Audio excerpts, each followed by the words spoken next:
L'inflation sur les produits alimentaires est encore à un niveau très élevé. Des mesures salariales dans la fonction publique sont nécessaires en 2024. De plus, la progression du pouvoir d'achat est 2 fois plus lente dans le public par rapport au privé entre 2011 et 2021. Avec 1% d'augmentation de la valeur du point d'indice au 1er juillet 2023, le gouvernement ne couvre pas l'inflation, 5,1% sur un an. Les chiffres sont là. Les prix augmentent. Ils ne baissent pas. Le pouvoir d'achat des agents publics, lui, baisse. Et le Premier ministre annonce qu'il veut désmicardiser le pays. Et donc, lui disons, chiche, Monsieur le Premier ministre, ouvrez des négociations pour que les salaires dans la fonction publique soient enfin revalorisés, pour reconnaître l'engagement de tous les agents publics. Le constat que nous faisons, c'est que la valeur du point d'indice n'a été augmentée que de 1,5% en 2023, alors que l'inflation a augmenté de plus de 5% en 2023. Par ailleurs, nous savons que la valeur du point d'indice n'est qu'un petit morceau de la rémunération des agents, puisque les agents sont payés avec une partie indiciaire et une partie indemnitaire. Et cette partie indemnitaire peut représenter jusqu'à 40% de leur rémunération. Il est indispensable de revoir l'ensemble de la rémunération des agents, ne serait-ce que pour éviter qu'ils perdent du pouvoir d'achat et qu'enfin ils soient reconnus.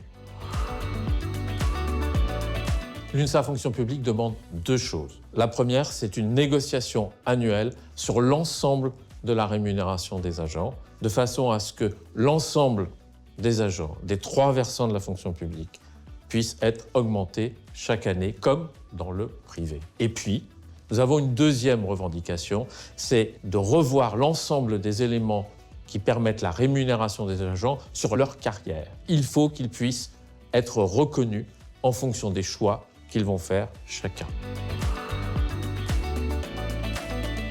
Nous attendons du gouvernement qu'il ouvre cette période de négociation avec une somme d'argent importante pour permettre enfin de relancer l'attractivité de la fonction publique, c'est-à-dire permettre à des jeunes de choisir et d'avoir envie de travailler dans la fonction publique. Nous, à l'UNSA, nous n'aimons pas cette notion de mérite. Nous parlons de reconnaissance de la valeur professionnelle. Et aujourd'hui, 2 agents qui commencent en même temps, le même jour, 10 ans plus tard, ils vont avoir une rémunération différente en fonction de leur choix personnel de carrière. Et aujourd'hui, nous savons qu'il y existe des dispositifs qui permettent d'ores et déjà de reconnaître cette valeur professionnelle. On a des accélérations de carrière chez les enseignants, on a des indemnités annuelles en fonction de l'engagement de chaque agent. Alors aujourd'hui, le gouvernement utilise un mot très populaire, mais objectivement, c'est déjà comme ça que fonctionne la fonction publique.